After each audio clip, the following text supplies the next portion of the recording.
मेरा नाम अनिल है और मैं देखने में काफ़ी अच्छा था। मेरे घर की माली ठीक ना होने की वजह से मुझे दूसरे घर में काम करना पड़ता था। मेरी मालकिन बहुत सुंदर और जवान थी। मेरी निगाह बार बार मालकिन के गोरे बदन पर जाकर टिक जाती थी।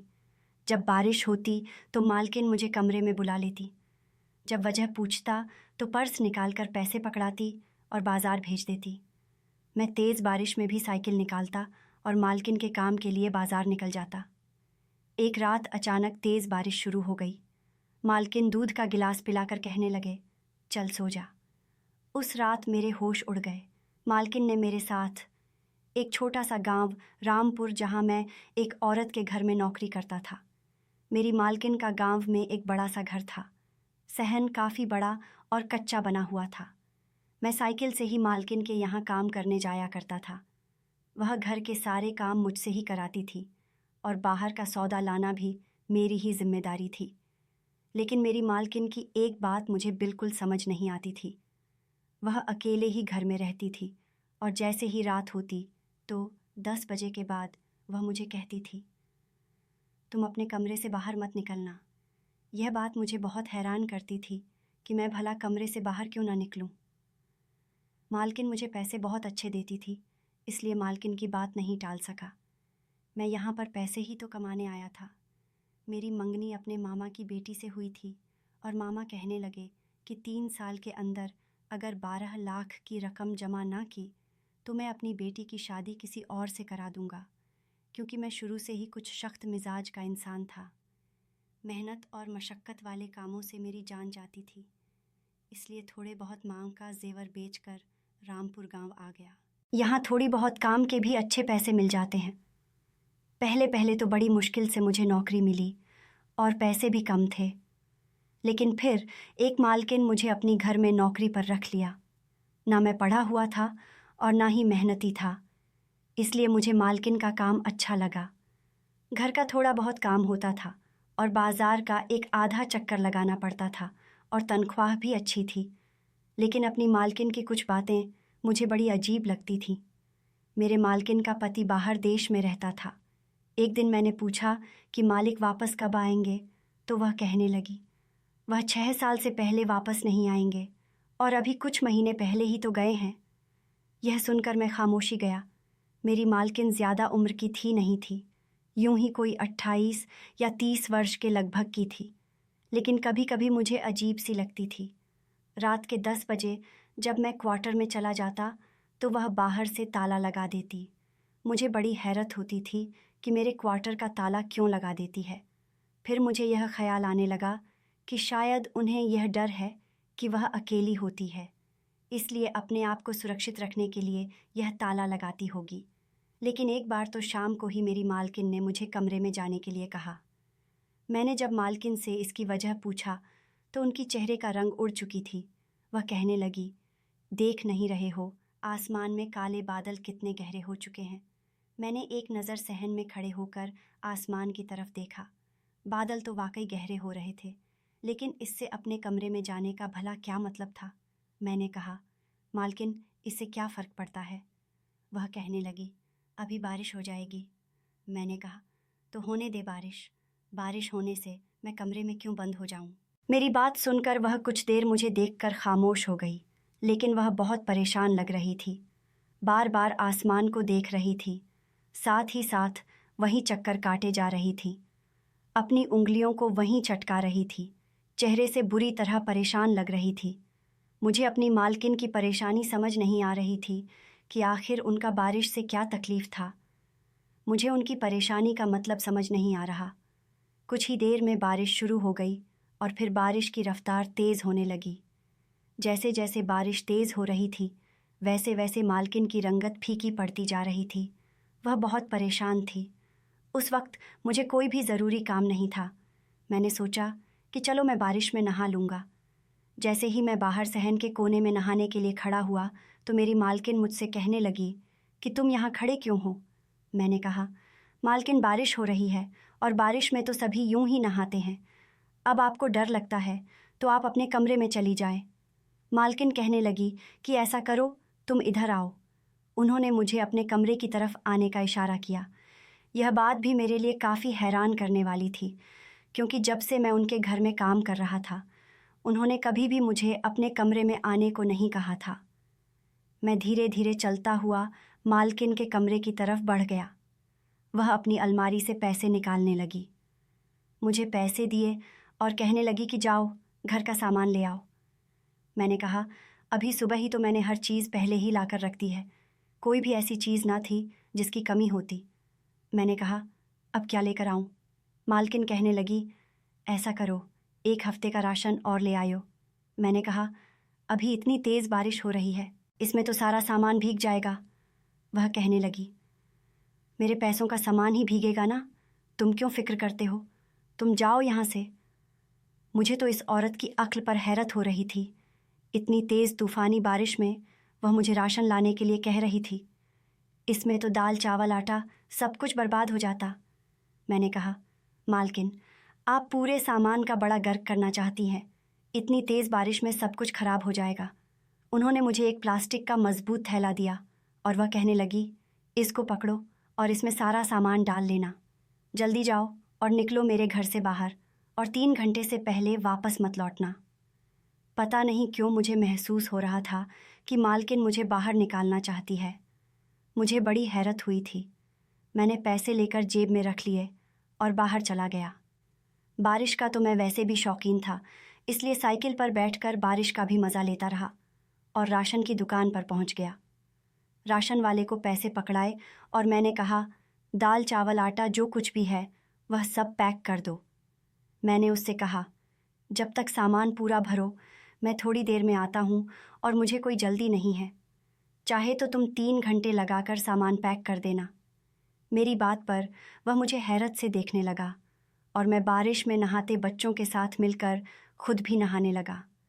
हालांकि मेरी उम्र 23 साल थी, लेकिन मुझे बारिश में नहाने का बड़ा ही शौक़ था। गली में बच्चे नहा रहे थे और साथ ही फुटबॉल खेल रहे थे। मैं भी उनके साथ फुटबॉल खेलने लगा। पूरे 3 घंटे बाद जब बारिश काफ़ी हद तक बारिश थम गई तो मैं सामान लेकर वापस आ गया। कुछ सामान भी भीग गया था, लेकिन जब घर पहुंचा तो सामने का मंजर देखकर मैं कुछ परेशान सा हुआ था। मालकिन सहन में बैठी रो रही थी। मुझे तो उनके रोने की वजह समझ नहीं आ रही थी, लेकिन जैसे ही मैं घर के अंदर दाखिल हुआ तो मालकिन मुझे देखकर फ़ौरन से अपने आंसू साफ करने लगी। मैंने उनकी तरफ देखा तो उनकी आंखें बहुत सूजी हुई थीं, जैसे पिछले 1-2 घंटों से लगातार रोते जा रही थीं। मैं भी परेशान हो गया। मैंने कहा, मालकिन सब ठीक तो है? वह कहने लगी, हाँ सब ठीक है, तुम जाओ, यह सामान किचन में रख दो, और मैंने खाना बना दिया है, किचन में ही रखा है, तुम लेकर खा लेना। यह कहकर वह अपने कमरे में जाकर बंद हो गई। मुझे बड़ी हैरत होती थी। मेरी मालकिन बड़ी अजीब थी ना, तो वह किसी मोहल्ले वाले के घर जाकर उनसे मिलती थी, ना ही किसी मोहल्ले वाले औरत को अपने घर आने देती थी। वैसे भी मालकिन के पति बाहर देश में रहता था। मुझे समझ नहीं आती कि मालकिन अकेले घर में रहकर बोर नहीं होती है। मैं तो चाहता था कि आस-पास पड़ोस में रहकर दोस्ती बढ़ाएं, लेकिन नहीं, कोई भी मालकिन के घर नहीं आता था। अगर कोई गलती से आ भी जाता तो मालकिन उसके साथ ऐसा गलत रवैया करती कि वह दोबारा यहाँ आने का नाम ही ना लेता।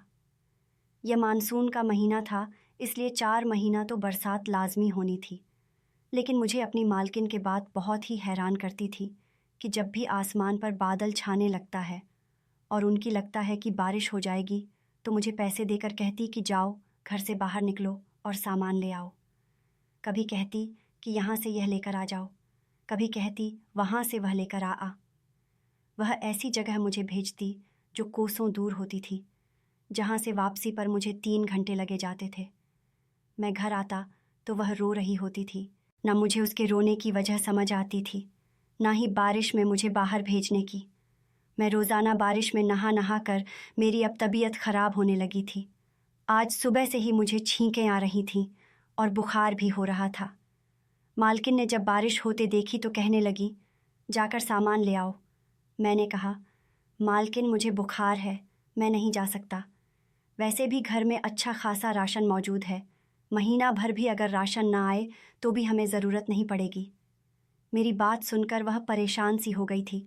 मेरी आंखों और मेरे चेहरे को देखकर कहने लगी, ऐसा करो, मैं तुम्हें गर्म दूध देती हूँ और साथ में बुखार की गोली भी खा लो और आराम कर लो। मुझे बड़ी हैरानी हो रही थी कि ऐसी मेहरबानी पहले तो मालकिन ने मुझ पर कभी नहीं की थी। वह सिर्फ मुझे 1 कप चाय देती थी और उसमें भी दूध से ज़्यादा पानी होता था, और अब दूध का पूरा गिलास दे रही है। मालकिन ने मुझे दूध के साथ बुखार की गोली दी और साथ में एक और भी दवा दी। वह शायद नींद की गोली थी। जैसे ही मैंने दूध के साथ दबा ली, वह कहने लगे, चलो ऐसा करो, मेरे कमरे में जाकर लेट जाओ।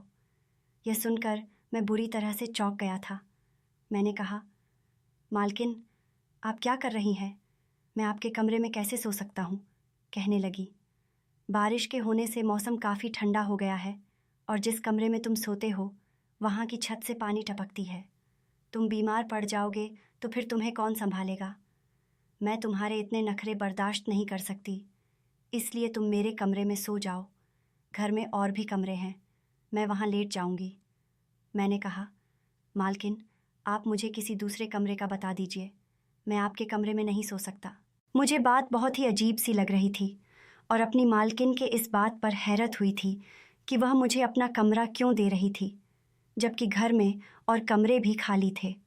अगर उन्हें मेरा इतना ही ख्याल था तो वह मुझे किसी दूसरे कमरे में सोने को कह सकती थी, अपना ही कमरा क्यों? मेरी बात सुनकर वह मुझे गुस्से से घूरने लगी। वह कहने लगी, मैं जो कह रही हूँ वही करो, जाओ मेरे कमरे में जाकर सो जाओ। मैं बहुत परेशान हुआ और इनकार भी नहीं कर सकता था। एक तो बुखार था, दूसरा शायद नींद की दवाई का असर भी मुझ पर होने लगा था।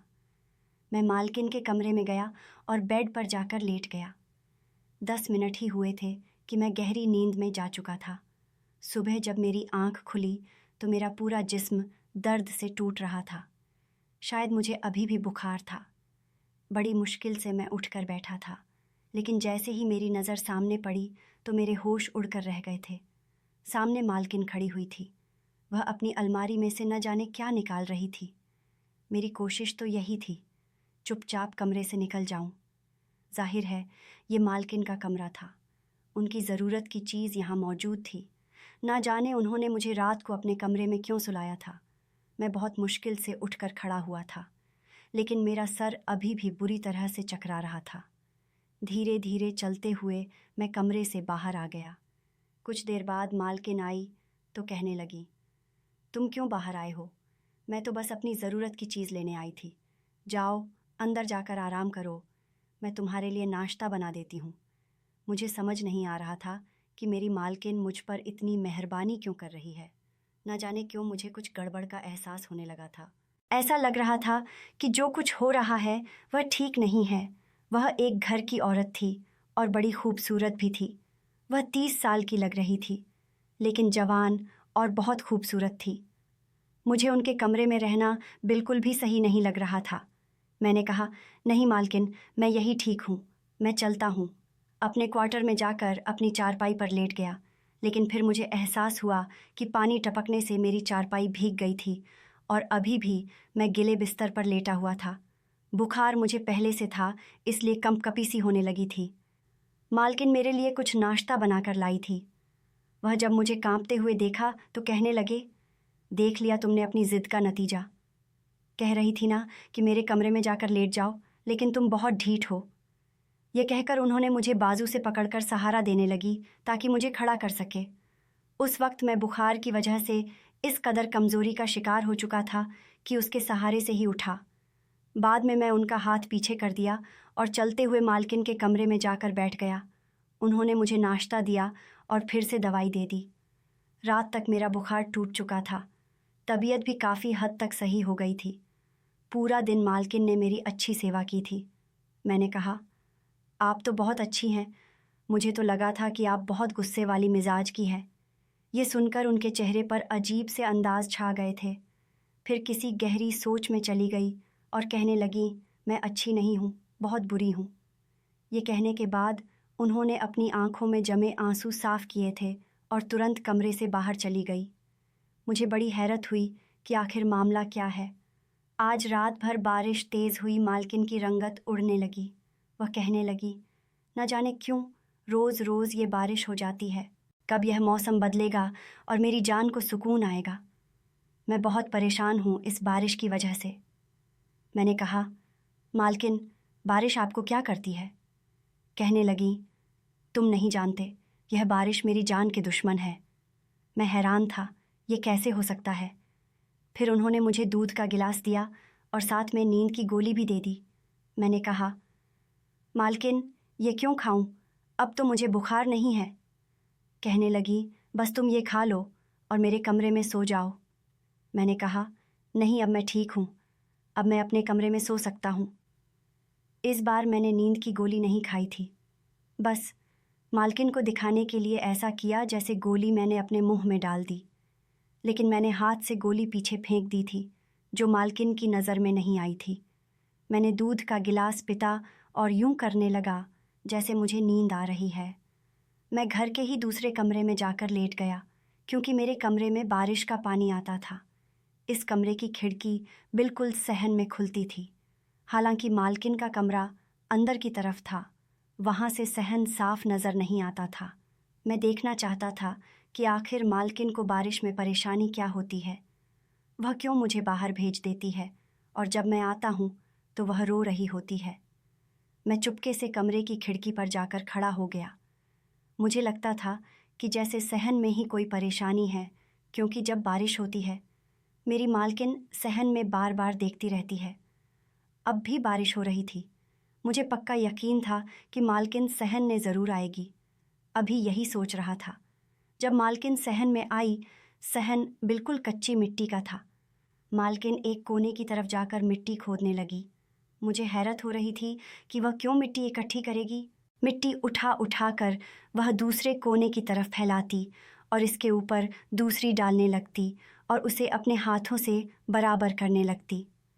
मुझे लग रहा था कि जैसे इस मिट्टी को वह छुपाने की कोशिश कर रही है, या मिट्टी के अंदर कुछ ऐसा है जो बारिश की वजह से दिख जाएगा। उन्हें डर था कि कहीं वह मिट्टी वहाँ से हटने से अंदर की चीज़ दिखने न लगे। शायद मालकिन का कोई जेवर या पैसे इसके अंदर है जो मालकिन छुपाना चाहती है। अब मुझे याद आने लगा कि जब भी मैं बाहर से वापस आता था तो मालकिन के कपड़ों में मिट्टी लगी होती थी और वह बहुत रो रही होती थी और एक कोने में वह मिट्टी डाल रही थी। वह हिस्सा पूरा मिट्टी से ढका हुआ होता था। पहले कभी मैंने इस बात पर इतना ध्यान नहीं दिया था, लेकिन आज सब कुछ याद आ रहा था। कुछ देर बाद मालकिन यही करती रही और फिर रोने लगी। रोते हुए वह अपने कमरे में चली गई। मैं कमरे से बाहर निकला और उस मिट्टी को हटाकर देखा तो मेरे होश उड़ गए। उसमें तो किसी के कंकाल की हड्डियाँ पड़ी हुई थीं। मैं हैरान हो गया। मैं इस बारे में मालकिन से पूछा तो मालकिन ने मुझे जो राज बताया उसे सुनकर मेरे होश उड़ गए। मेरी मालकिन का पति बाहर देश में नहीं था, बल्कि कुछ महीने पहले ही मेरे मालकिन और मालिक के बीच झगड़ा हुआ था। उसी वजह से मेरे मालकिन ने गुस्से में आकर अपने पति को चाकू से मार डाला था। लेकिन उसे यह डर था कि कहीं पुलिस को पता चल गया तो उसे फांसी की सज़ा हो जाएगी। इसलिए वह अपने पति को इस सहन में ही नहीं दफना दिया, क्योंकि वह एक औरत थी। इसलिए बहुत गहरा गड्ढा नहीं खोद पाई थी। इसलिए जब भी बारिश होती तो उसे यह डर होने लगता कि कहीं इसके पति का हड्डियों के टुकड़ों को कोई देख ना ले। जबकि मैं देख चुका था और मालकिन मुझे देखकर रोने लगी और मेरे सामने हाथ जोड़ने लगी। वह कहने लगी कि मेरे इस राज को राज रहने दो, मैं तुम्हें बहुत पैसे दूंगी। मैं मालकिन की इस बात को किसी को भी नहीं बताया। इसके बदले में वह मुझे बहुत पैसे देने लगी। जब पूरे 12 लाख मेरे पास जमा हो गए तो फिर मैं वापस अपने घर आ गया। वह राज अभी भी मेरे सीने में दफन है, क्योंकि मालकिन ने जो कुछ किया था वह गुस्से में आकर गलत किया था। उस गलती की वजह से वह रोती भी बहुत थी, क्योंकि पति ही तो एक जीने का सहारा था और अब तो उनकी ज़िंदगी बेजान हो गई थी। हमेशा डर के साए में रहती थी। उन्होंने अपनी ज़िंदगी खुद ही बर्बाद कर लिया था और अब डर के साए में अकेली ज़िंदगी बिता रही है। इसलिए कहते हैं कि गुस्सा जान का दुश्मन होता है। गुस्से में उठाया गया कदम काफ़ी खतरनाक हो सकता है। दोस्तों, उम्मीद करती हूँ आपको हमारी कहानी पसंद आई होगी। कहानी पसंद आई है तो वीडियो को लाइक करें। चैनल पर नए हैं तो चैनल को सब्सक्राइब करें और हाँ, नोटिफिकेशन बेल को ज़रूर दबाएं ताकि अगली अपडेट सबसे पहले आपको मिले।